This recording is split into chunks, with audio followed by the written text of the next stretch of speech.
on, come on, come on, come on, come on. Porsche, you can do this. You're better than this. That was such a good entry. That was nice. Just lift and send. Good news, after months of anticipation, the podium panels of Fanatec are now finally available to be purchased on 7 p.m. today, 25th of June 2026. Use the affiliate link in the video description so you can support also our racing team by buying them through there. And right now they're also running summer deals, so there is no discount working on it that you otherwise could use by using code Misha5, but maybe later, because I believe those babies will be sold out very soon. Anyway, now back to the onboard. ST200 and one and only Mondeo with proper BTCC vibes, just minus the actual BTCC. So has different tires, PS5s. So that's good. Everything else is pretty much stock, but it's one of those exceptional laps that I will do with a more or less stock car because it's something unusual, something special, and it's not another Porsche, for example, or another Porsche, or, well, GTR is good, but yeah, it's something special and unusual. How special is it? I'd say quite special. I think it started on the BTCC car, yeah, being the ST200, so I don't see many of them about anymore, especially in the estate form. So I think it's pretty special, but I am biased. Yeah, so what's, give us some USPs, key selling points. Oh, key selling points. I mean, the biggest one for me, obviously the iconic Top Gear 3. Yeah. They agreed that this was the only car that all three of them liked. Okay. So that's a big selling point for me. It's based off that as well, I bought it. Nice. Just went out and found one and we bought it like the next day, so it just had to be done. It's a bit of an impulse, but I love it. I think the sound I think is quite unique as well. Because it's a V6.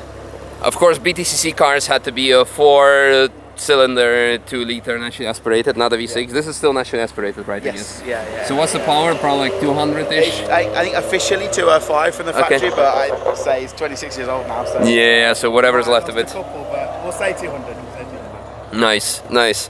And everything else is stockish and lots of space. Yeah, stock. Yeah, I mean, I say I'll try to refresh it a little bit, but it's all OEM stuff. So other than the tyres, it's all stock.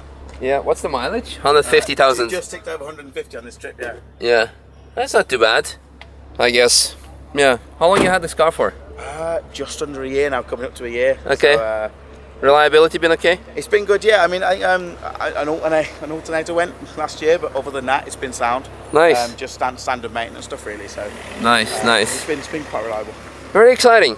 All right, well, it's a very hot day today, so I'm gonna like monitor the brake pedal feel and stuff and the car, but I really want to give it a go to see if the Top Gear were right about this and they thought that this was the best car of anything else alternatively available.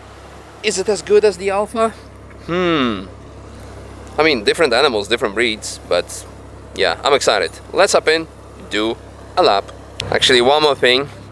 That's pretty cool. Only Fords. You need the key. Yeah. Well, I just want to show the space, the amount of space, and the dual exhaust is very nice.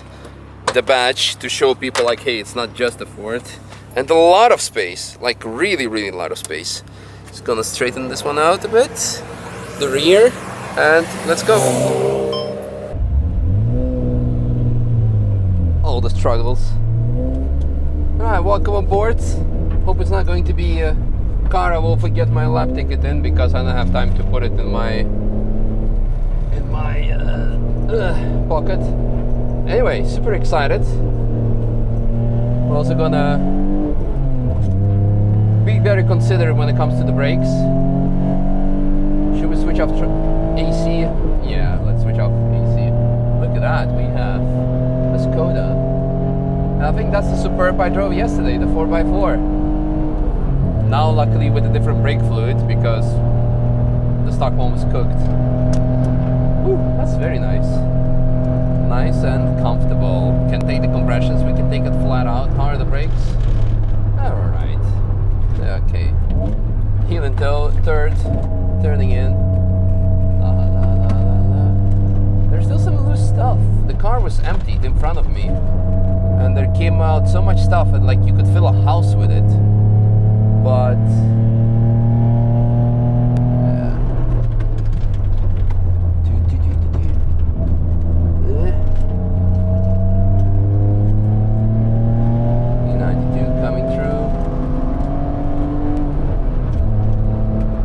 actually really surprised by suspension, by the handling, by the power delivery.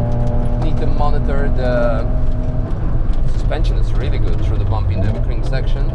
We definitely need to monitor the temperature gauge, but otherwise it's really, really good.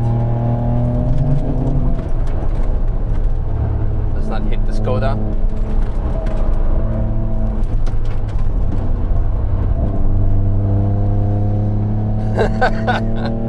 He's on it. All-wheel drive makes him understeer to the outside. Fast Cayman behind us. Alright. I'm loving it. I'm genuinely loving it. I'm really impressed. This is now like what, 25-year-old car, 30 maybe even. Do I even need to brake? I could have taken it flat pretty much just on the lift. It's so good. I don't know the speeds I have here, miles per hour, but you guys also have kilometer per hour thanks to Draggy. Use code Misha on godraggy.com for telemetry for your car. No, we're not the fastest, we're like nearly 120 miles per hour, so 200 kilometers per hour through here, which is still fast. Still quite good. It's getting quite warm inside, but I decided to switch off what you call it, air conditioning.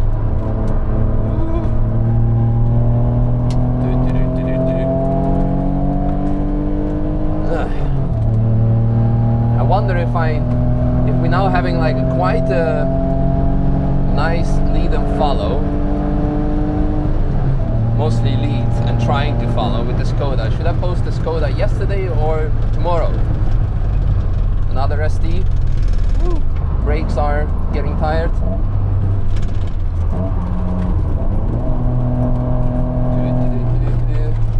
I'm getting carried away how good the car is. That was a very nice entry. Very nice transition. Catching up with the Skoda.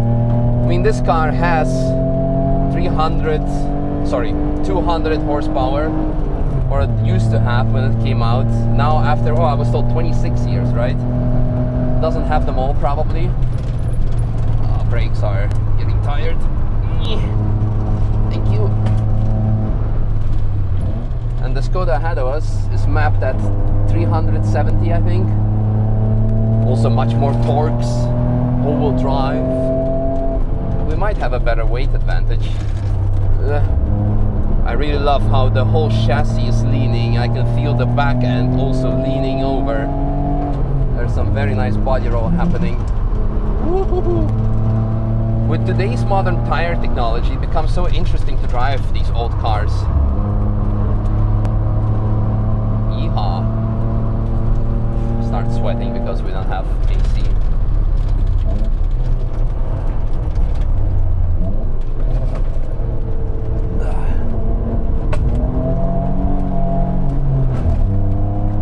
So there's a quite drop in gearing when you go from second to third, but it's so long still.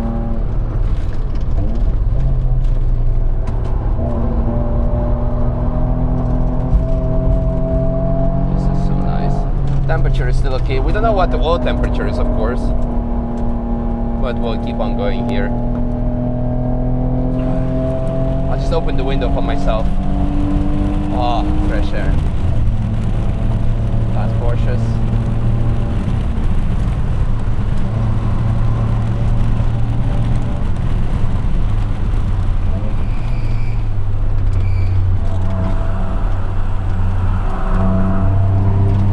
BMW.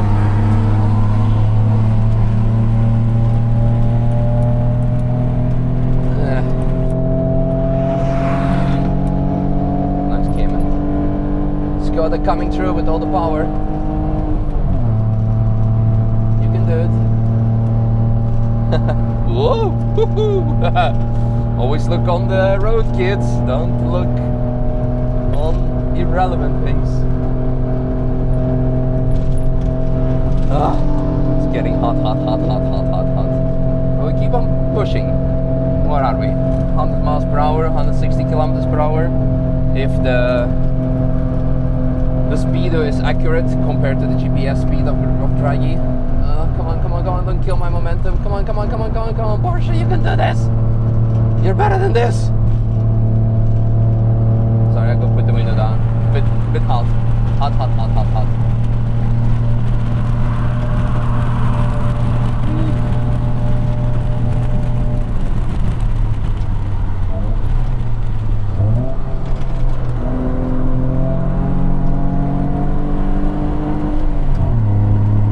Drop is really big in the gearing, but that makes sense. I mean, you want to use the first two for acceleration and then you have the cruising gears.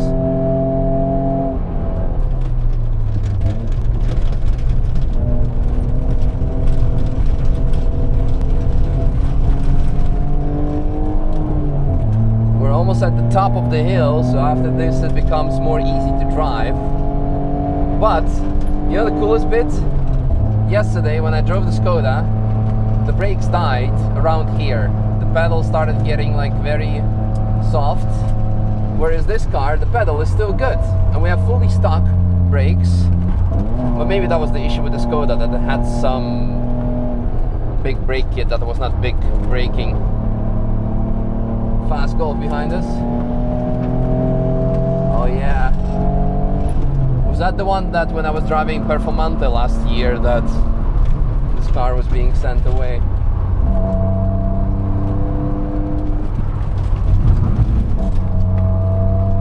Come on, Skoda.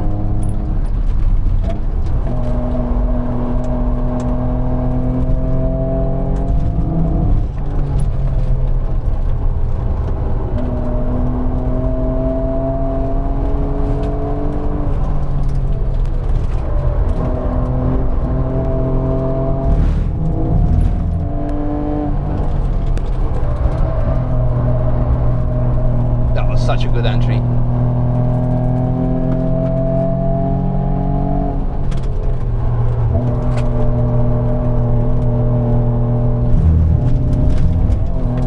Oh yeah, I'm getting dialed in with this baby. So can you tell me in the comments, I could ask any AI or Google, but I want to hear it from you. What suspension geometry does this utilize? Because the front end and the whole thing is very compliant.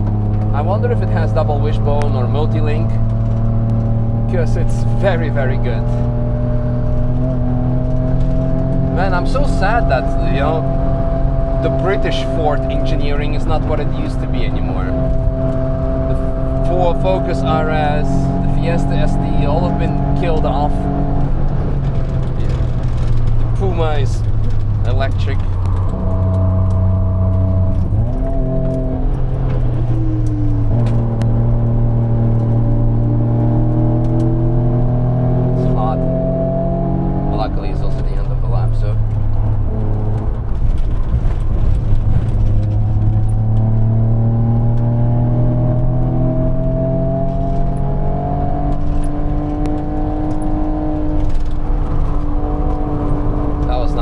Lift and send.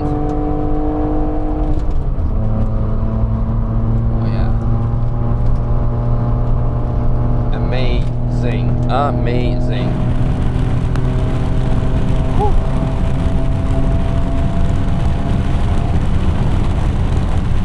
Now that's a real car. Where is the Skoda? I think there it is. Lost it in München somewhere. That's a real car, because after the lap it feels like you have worked and not the car. Proper driver's car. Alright, that was like kind of over exaggerated, but you get my point, you catch my drift. I hope you saw me coming in Brunchen. And the thing is, this is a perfect sleeper. Oh, there is a Skoda. Bro, this is epic.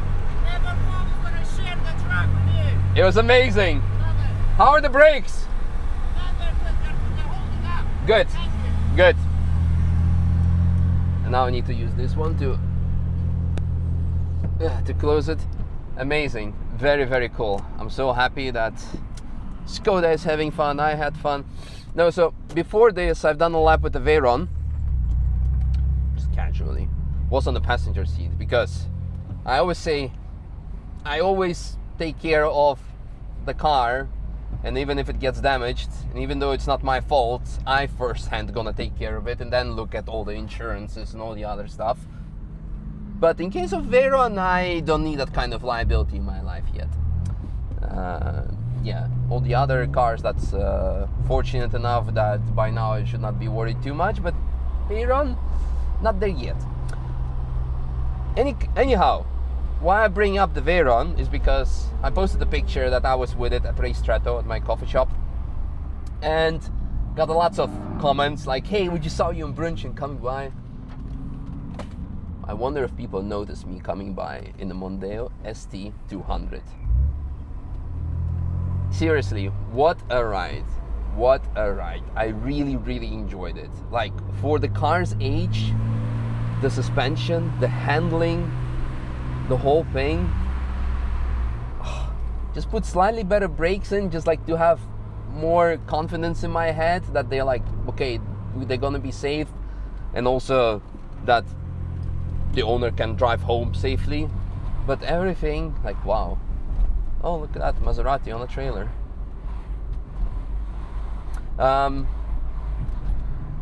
Yeah, no, absolutely phenomenal.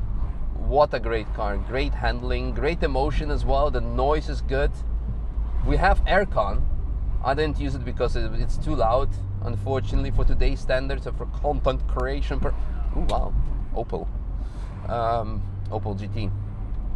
Lots of E36s. Of all the spots that you could park on the road.